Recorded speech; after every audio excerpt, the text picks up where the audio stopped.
Las palabras de Claudia resonaron por la sala de estar decorada con globos coloridos y personajes de caricatura, pero para mí sonaron como una sentencia. Allí estaba yo, con mis manos aún sosteniendo el pastel que había pasado 3 días preparando, un castillo de 3 pisos cubierto con glaseado rosa, exactamente como mi nieta Isabela había pedido cuando me llamó susurrando bajito para que su madre no escuchara. Los ojos de Claudia, mi nuera, me miraban con aquel brillo gélido que yo ya conocía bien, pero que aquel día parecía aún más cortante. Alrededor de la mesa, los invitados, padres de amiguitos de los niños, vecinos, familiares de ella, se congelaron con los vasos en las manos. El silencio que se instaló fue tan pesado que podía ser tocado. Sentí mis piernas temblar, pero mantuve el pastel firme entre mis manos, aunque mi corazón se estuviera haciendo añicos en pedazos cada vez menores. Perdón, conseguí articular, mi voz saliendo en un hilo más fino que yo pretendía. Claudia dio un paso al frente, su tacón alto golpeando fuerte en el suelo de madera, y repitió con una calma calculada, fría como hielo: la señora escuchó muy bien, doña Elena. No necesita más venir a las fiestas de los niños. Su presencia está causando incomodidad. Incomodidad. Aquella palabra me golpeó como un puñetazo. Miré alrededor buscando a mi hijo Ricardo, pero él estaba del lado de afuera, distraído con la parrillada, ajeno a la humillación que su madre estaba sufriendo dentro de la propia casa que yo había ayudado a construir. ¿Cómo una mujer llega hasta este punto? ¿Cómo una madre que donó sangre, sudor y años de su vida se ve reducida a una incomodidad en la vida de los propios nietos? Para entender aquel momento devastador, necesito volver años atrás, cuando mi historia era escrita con tintas muy diferentes. Yo era Elena Santos, viuda hace 15 años, ex profesora de escuela pública, mujer que crió 2 hijos sola después que mi marido falleció en un accidente de trabajo. Ricardo tenía apenas 12 años cuando perdimos al padre, y su hermana Mariana tenía 9. Recuerdo haber tomado las manos de ellos en el velorio, sintiendo el peso aplastante de la responsabilidad que caía sobre mis hombros. No había seguro, no había ahorros. Había apenas una mujer de 35 años con 2 hijos para alimentar y una jubilación que no vendría tan pronto. Trabajé en 3 turnos durante años.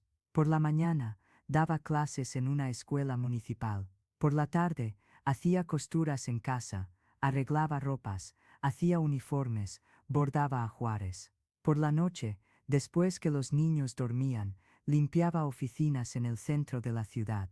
Mis manos quedaron callosas, mi columna se encorvó prematuramente, y las arrugas se instalaron alrededor de mis ojos mucho antes del tiempo. Pero mis hijos nunca pasaron hambre, nunca faltaron a las clases, nunca dejaron de soñar. Ricardo creció y se convirtió en ingeniero, se graduó en una universidad particular que pagué con el sudor de 1000 noches en claro. Él era mi orgullo, mi niño dorado, aquel que siempre me abrazaba fuerte y decía: «Madre, cuando yo crezca, voy a cuidar de la señora por el resto de la vida». Recuerdo haber creído en esas palabras con cada fibra de mi ser. A los 28 años, él conoció a Claudia en una fiesta de graduación. Ella venía de una familia adinerada, hija de empresarios, acostumbrada a viajes internacionales y restaurantes caros. Desde la primera cena en que la conocí, sentí algo extraño en su mirada, una evaluación fría, como si ella estuviera calculando cuánto yo valía. Pero engullí mis preocupaciones, porque mi hijo la amaba, y yo quería verlo feliz. En el casamiento de ellos, 5 años atrás, trabajé como una loca para ayudar con los costos. Vendí algunas joyas que mi fallecido marido me había dado, pedí préstamos, hice de todo para que la fiesta fuera digna de la familia de ella. Claudia malagradeció. En verdad, en el día del casamiento, la oí comentando con una prima, pensando que yo no estaba cerca. Por lo menos ahora Ricardo va a poder desligarse un poco de esa dependencia excesiva de la madre de él. Dependencia. Yo, que había criado a aquel hombre con mis propias manos, fui reducida a un peso en su vida. Pero engullí también ese dolor, como engullí tantos otros, porque es eso lo que madres hacen,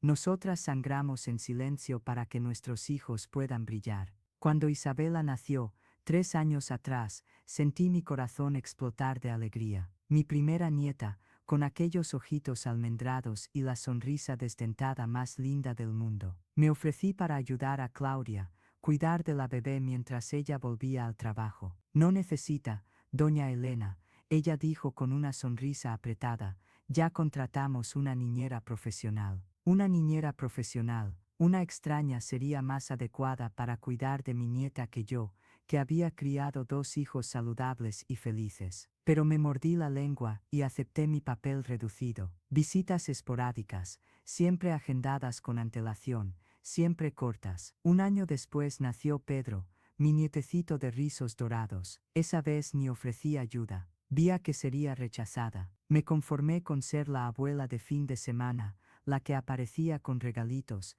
que era tolerada por algunas horas antes de ser sutilmente dispensada. Pero los niños me amaban, eso lo sabía. Isabela corría a mis brazos cada vez que me veía, sus ojitos brillando. Pedro reía cuando le hacía cosquillas en su barriga. Me llamaban a escondidas, pidiéndome que contara historias, que hiciera mis pasteles especiales, que enseñara a hacer los origamis que tanto adoraban. Eran en esos momentos que mi vida hacía sentido, que todo el sacrificio valía la pena. Si usted está leyendo esta historia y se identifica con ese dolor de ser alejada de aquellos que ama, inscríbase para recibir más relatos como este, porque a veces necesitamos saber que no estamos solos en esta jornada. Fue por eso que, cuando Isabela cumpliría 5 años, me sumergí de lleno en la preparación de aquella fiesta. Ella me había llamado 3 semanas antes, su vocecita dulce diciendo, «Abuela, quiero un pastel de castillo color de rosa,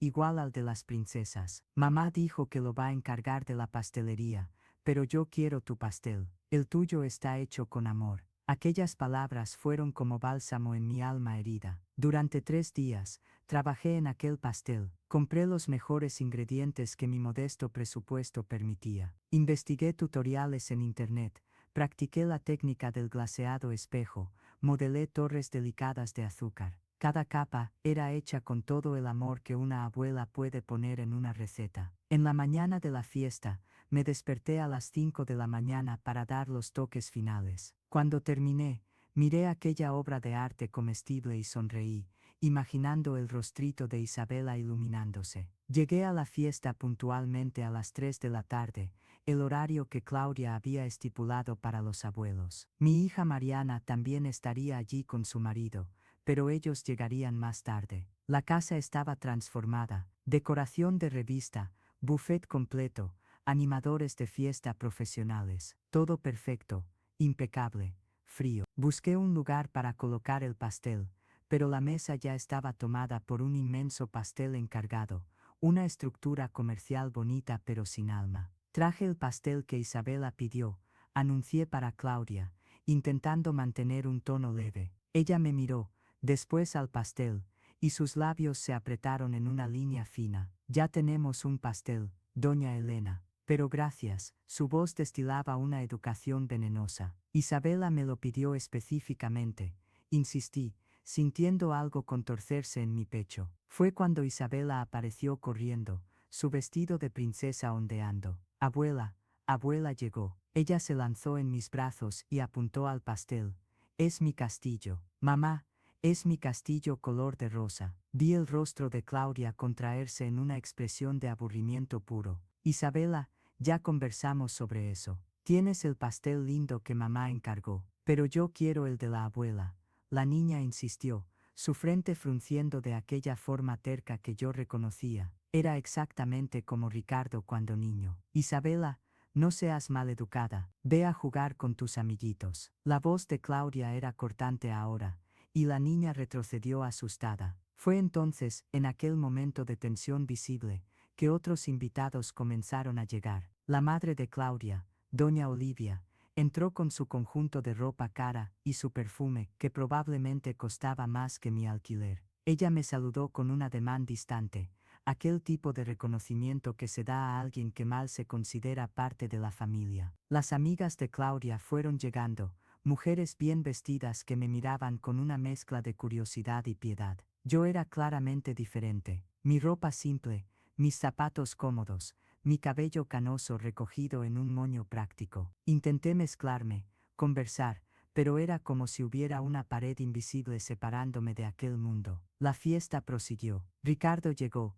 y me dio un abrazo rápido, distraído, antes de sumergirse en conversaciones sobre negocios con otros invitados. Mi hijo, que un día corría a mis brazos llorando por causa de una rodilla raspada, ahora mal tenía tiempo para mirar en mis ojos. Observé de lejos mientras él reía con los amigos, mientras levantaba a Pedro en brazos, mientras sacaba fotos al lado de Claudia. Yo estaba allí, pero era como si fuera invisible. Intenté ayudar sirviendo los saladitos, pero el equipo del buffet me dispensó educadamente. Intenté organizar los juegos de los niños, pero los animadores ya tenían todo bajo control. Cada gesto mío de intentar ser útil era sutilmente bloqueado, como si mi presencia fuera no apenas innecesaria, sino indeseada. Fue durante el momento del feliz cumpleaños que todo se derrumbó. Isabela pidió específicamente que quería cantar feliz cumpleaños con el pastel de la abuela. Claudia quedó visiblemente irritada.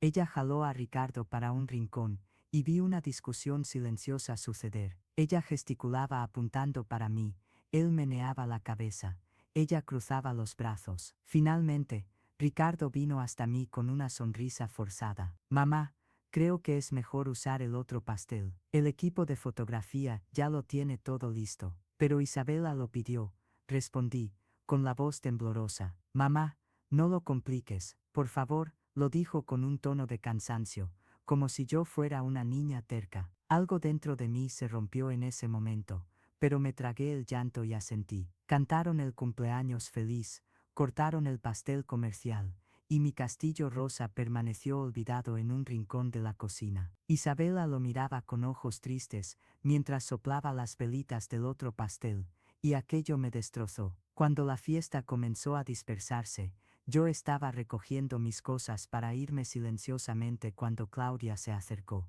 Esperó a que hubiera suficiente gente cerca. No mucha, pero lo suficiente para atestiguar. Fue ahí que dijo aquellas palabras devastadoras. Ya no necesita venir más. Y todo lo que narré al inicio sucedió. Me quedé allí, paralizada, sosteniendo aquel pastel que representaba mucho más que solo azúcar y harina. Representaba mi amor, mi dedicación, mi intento desesperado de permanecer relevante en la vida de mis nietos. Claudia, eso es una exageración, oí a alguien murmurar. Era Fernanda, una de las pocas amigas de Claudia, que siempre había sido amable conmigo. No es exageración, es necesario, Claudia replicó, con voz firme. Doña Elena tiene manía de querer controlarlo todo, de entrometerse, de hacer que los niños se confundan sobre quién está al mando. ¿Controlar? ¿Entrometerme? Lágrimas quemaban en mis ojos, pero me rehusé a dejarlas caer. No le daría esa satisfacción. Fue cuando oí la voz temblorosa de Isabela.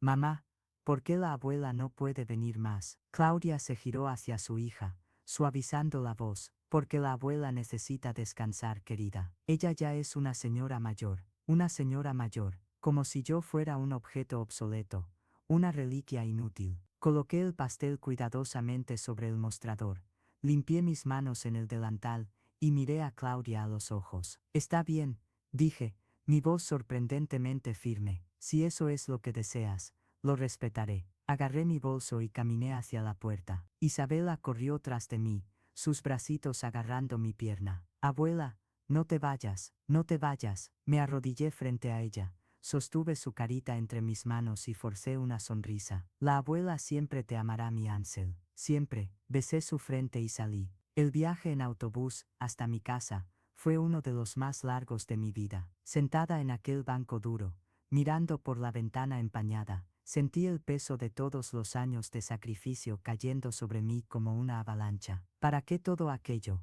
Para ser descartada como un mueble viejo. Llegué a mi pequeño apartamento, 2 habitaciones humildes pero limpias, con fotos de mis hijos y nietos esparcidas por las paredes. Miré aquellas fotos, y me pregunté si aún significaba algo para ellos. En los días que siguieron, Caí en una espiral de dolor y cuestionamiento. No recibí ninguna llamada de Ricardo, ninguna disculpa, ningún intento de arreglar lo que había sido roto. Mariana llamó, furiosa con su hermano, pero eso no cambiaba nada. Los niños intentaron llamarme algunas veces, pero Claudia siempre interrumpía las llamadas. Estaba siendo borrada de la vida de ellos, y no había nada que yo pudiera hacer. Pasé a despertarme en medio de la noche, con el pecho oprimido, cuestionando cada elección que había hecho. ¿Será que había sido madre de más? ¿Será que mi amor sofocaba? ¿Será que Claudia tenía razón? La soledad era una compañera constante, pesada, implacable. Fue 2 semanas después del incidente que recibí una visita inesperada. Doña Marcia, una antigua vecina de Ricardo y Claudia, tocó mi timbre en una tarde gris. Ella era una señora elegante, jubilada, que siempre había sido amable conmigo en los pocos encuentros que tuvimos. Doña Elena, necesito hablar con usted, dijo, con el rostro serio. Preparé café y nos sentamos a la mesa de la cocina. Marcia revolvió su taza, por un largo momento antes de hablar. Necesito contarle algo que descubrí por casualidad. Sobre Claudia, mi corazón se aceleró. Hace 3 meses, comenzaron obras en la casa de ellos. Una reforma grande, cara. Marcia continuó. Sentí curiosidad, porque ellos se habían mudado hacía poco tiempo. Entonces conversé con el maestro de obras. ¿Sabe qué me dijo? Que están construyendo una suite completa en la planta baja, con baño adaptado, todo preparado para una persona mayor. La miré sin entender. ¿Para quién? Para la madre de Claudia. Doña Olivia está con problemas de salud, y va a vivir con ellos. La reforma está casi lista. Las palabras tardaron algunos segundos en procesar. Cuando finalmente entendí lo que aquello significaba, sentí como si el suelo hubiera desaparecido bajo mis pies. Entonces, ¿están preparando la casa para que la madre de ella viva allí? Exactamente. Y hay más.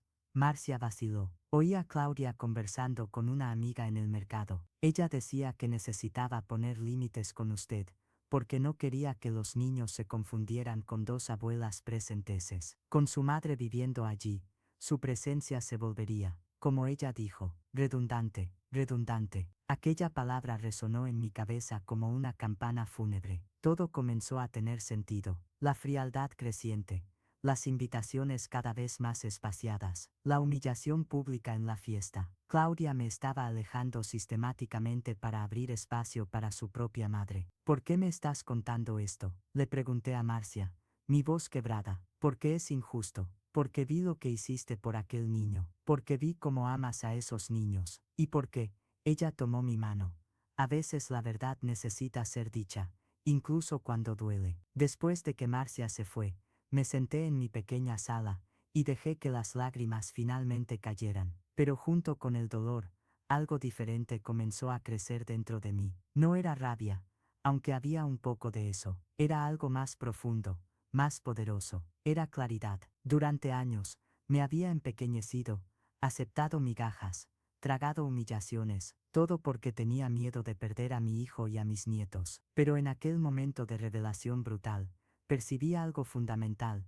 Al aceptar ser tratada como menos de lo que era, estaba enseñando a mis nietos que el amor podía ser condicional, que personas podían ser descartadas, que el sacrificio no tenía valor. Y esa no era la lección que yo quería dejar. Pasé los días siguientes en profunda reflexión. Conversé largamente con Mariana, que me apoyó incondicionalmente. Busqué consejo con una antigua amiga psicóloga. Leí textos sobre límites saludables, sobre amor propio, sobre maternidad y sus trampas emocionales. Y lentamente, fui reconstruyendo algo que había perdido, a lo largo de los años de sacrificio, mi dignidad. Un mes después de la fiesta, Ricardo finalmente me llamó. Su voz sonaba incómoda. Mamá, necesitamos hablar. Sí, necesitamos, respondí. Mi voz calma. Acordamos un café en un lugar neutro. Cuando lo vi llegar, noté que él estaba diferente. Hombros tensos, mirada evasiva. Nos sentamos, y él comenzó con aquel tipo de conversación llena de rodeos, hablando sobre cómo la vida estaba agitada, cómo las cosas habían sido mal interpretadas, cómo Claudia estaba estresada. Lo dejé hablar. Cuando él terminó, respiré hondo y dije, Ricardo, sé sobre la suite que están construyendo para la madre de Claudia. Él palideció. Mamá, déjame terminar. interrumpí, mi voz firme pero no agresiva. No tengo problemas con que ustedes acojan a doña Olivia. Es bonito cuidar de los padres, pero tengo problemas en ser humillada públicamente, en ser alejada de mis nietos, en ser tratada como un estorbo, mientras otra abuela es recibida con los brazos abiertos. Ricardo abrió la boca, la cerró, la abrió nuevamente. No es así, es exactamente así, respondí. ¿Y sabes cuál es la parte más triste? Que tú dejaste que sucediera. Tú, que yo crié sola, que yo trabajé en 3 empleos para darte educación, que yo vendí mis joyas para pagar tu boda. Tú te quedaste callado mientras tu esposa me humillaba. Vi lágrimas formarse en sus ojos. Mamá, yo no sabía qué hacer. Claudia es mi esposa. Yo necesito apoyarla. ¿Apoyarla en qué? En crueldad, en injusticia. Mi voz tembló, pero no de flaqueza. Era la fuerza de la verdad finalmente siendo liberada. No necesitas elegir entre tu esposa y tu madre, Ricardo, pero necesitas tener carácter suficiente para no permitir que nadie sea irrespetado. Ni ella, ni yo, ni los niños. Él bajó la cabeza, las lágrimas ahora escurriendo libremente. Me disculpa, mamá, yo fui cobarde. Yo sé que fui. Sí, lo fuiste, concordé. Y aquella verdad dicha sin rabia, pero con firmeza pareció liberadora. Y ahora necesitas decidir qué tipo de hombre quieres ser, aquel que yo crié o aquel que se esconde detrás del silencio. Dejé dinero para el café sobre la mesa y me levanté. Cuando estés listo para tener una conversación de verdad, involucrando a Claudia, sobre respeto mutuo y sobre el papel que puedo o no tener en la vida de mis nietos, de forma digna, me llamas. Hasta entonces, no voy a aceptar migajas de afecto. Salí de aquel café con la cabeza erguida, el corazón acelerado pero el alma más ligera de lo que había estado en meses. Las semanas que siguieron fueron de transformación. Volví a hacer las cosas que había abandonado. Retomé mi grupo de artesanía en la iglesia. Comencé clases de baile senior. Me ofrecí para dar clases de refuerzo voluntarias para niños necesitados. Reconecté con amigas antiguas. Hice nuevas amistades. Redescubrí que mi vida tenía valor más allá de ser madre y abuela. No fue fácil. Había días en que la nostalgia de los niños era casi insoportable. Había noches en que lloraba pensando en Isabela y Pedro. Pero mantuve mi posición, porque sabía que era lo correcto. Una tarde, 2 meses después de nuestra conversación en el café, Ricardo apareció en mi puerta. Esta vez, no estaba solo. Claudia estaba a su lado. Y por primera vez desde que la conocí, vi algo diferente en su rostro. No era exactamente arrepentimiento, pero había una suavidad allí, una vulnerabilidad. ¿Podemos entrar?, Ricardo preguntó. Les dejé pasar. Nos sentamos en el salón, un silencio denso llenando el espacio. Fue Claudia quien habló primero.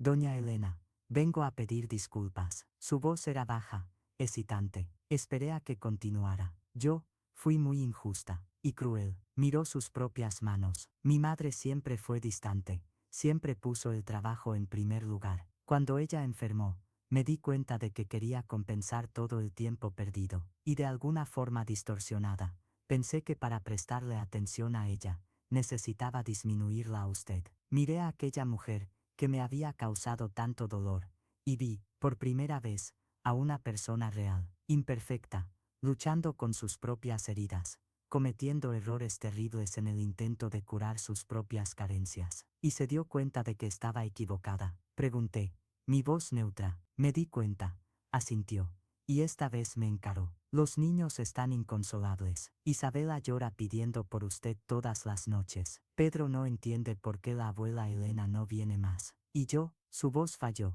Vi cuánto la necesita, cuánto les estaba privando de algo precioso por causa de mi egoísmo. Ricardo tomó la mano de ella, y luego la mía. Mamá, queremos recomenzar, de forma saludable, con respeto. No estamos pidiendo que olvides lo que pasó, porque sería injusto, pero estamos pidiendo una oportunidad de arreglarlo. Miré a mi hijo, aquel hombre que ya fue niño en mis brazos, y vi finalmente un vislumbre de aquel carácter que intenté inculcarle. Estaba allí, tal vez atrasado, pero estaba. Quiero dejar algo claro, dije, dirigiéndome a ambos. No voy a aceptar ser tratada como opción secundaria. No voy a aceptar ser la abuela de segunda clase. Si vuelvo a la vida de los niños, será con dignidad, con respeto, con mi lugar reconocido. Sí, Claudia dijo prontamente. Y más, quiero que su madre también sea tratada con cariño. No necesito competir con ella. No somos enemigas. Los niños tienen 2 abuelos que ya se fueron. Pueden tener el amor de 2 abuelas vivas sin que eso sea un problema. Algo cambió en el aire en aquel momento. Claudia me miró con lo que parecía ser genuina sorpresa,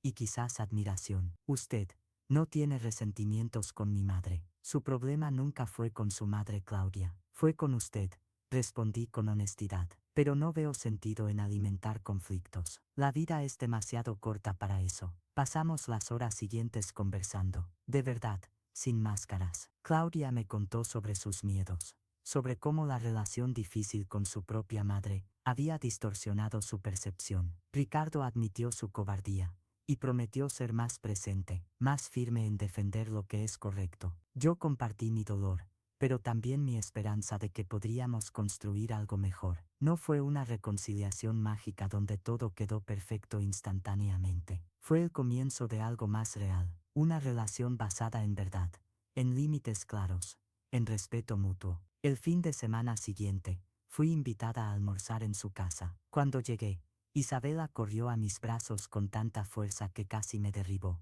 Abuelita, abuelita, volvió. Su sonrisa era el sol naciendo tras una larga noche. Pedro me abrazó las piernas, riendo, y yo, finalmente, permití que las lágrimas corrieran. Pero esta vez, eran lágrimas de alegría, de recomienzo, de victoria silenciosa. Doña Olivia estaba allí también, instalada en una silla cómoda en el salón. Me acerqué a ella y extendí mi mano. Es un placer tenerla en la familia, dije sinceramente. Ella me miró sorprendida. Después tomó mi mano con fuerza inesperada. El placer es mío, Elena. Mi hija me contó todo. Usted es una mujer admirable. Aquel día, mientras preparábamos el almuerzo juntas, yo, Claudia e incluso Olivia, contribuyendo con lo que podía desde la silla, sentí que algo profundo se había transformado. No era más sobre disputar espacio o competir por amor. Era sobre crear un ambiente donde todos podían existir, donde el amor no era una cantidad finita a ser dividida, sino algo que se multiplicaba cuando compartido con generosidad. Las semanas se transformaron en meses. Mi relación con los niños fue gradualmente restaurada. Volví a ser presencia constante en sus vidas, no de forma invasiva, sino significativa. Claudia y yo desarrollamos, para mi sorpresa, algo parecido a amistad. Ella aprendió a valorar mi experiencia, y yo aprendí a respetar sus métodos, incluso cuando diferentes de los míos. Ricardo maduró, tornándose finalmente el hombre que yo siempre supe que él podría ser, fuerte lo suficiente para ser gentil, seguro lo suficiente para admitir errores. Pero la transformación más profunda aconteció dentro de mí. Aprendí que amar no significa anularse, que sacrificio sin dignidad no es amor, es autodestrucción, que enseñar con el ejemplo significa también demostrar que somos merecedores de respeto. Durante años, creí que ser buena madre significaba aceptar todo, perdonar todo, tragar todo dolor en silencio. Pero estaba equivocada. Ser buena madre, ser buena persona, significa también establecer límites, defender su dignidad, mostrar que amor verdadero incluye respeto mutuo. En el cumpleaños siguiente de Isabela, 6 años, fui recibida con entusiasmo. Hice nuevamente un pastel, esta vez sin miedo, sin ansiedad, sabiendo que sería valorado, y lo fue. Las niñas cantaron cumpleaños feliz alrededor de él. Misa adaptación cultural para el público hispanohablante. Silencio. Pero estaba equivocada. Ser buena madre, ser buena persona, significa también establecer límites, defender su dignidad, mostrar que el amor verdadero incluye respeto mutuo. En el cumpleaños siguiente de Sofía, 6 años, fui recibida con entusiasmo. Hice nuevamente una tarta, esta vez sin miedo, sin ansiedad, sabiendo que sería valorada. Y lo fue. Las niñas cantaron cumpleaños feliz alrededor de ella.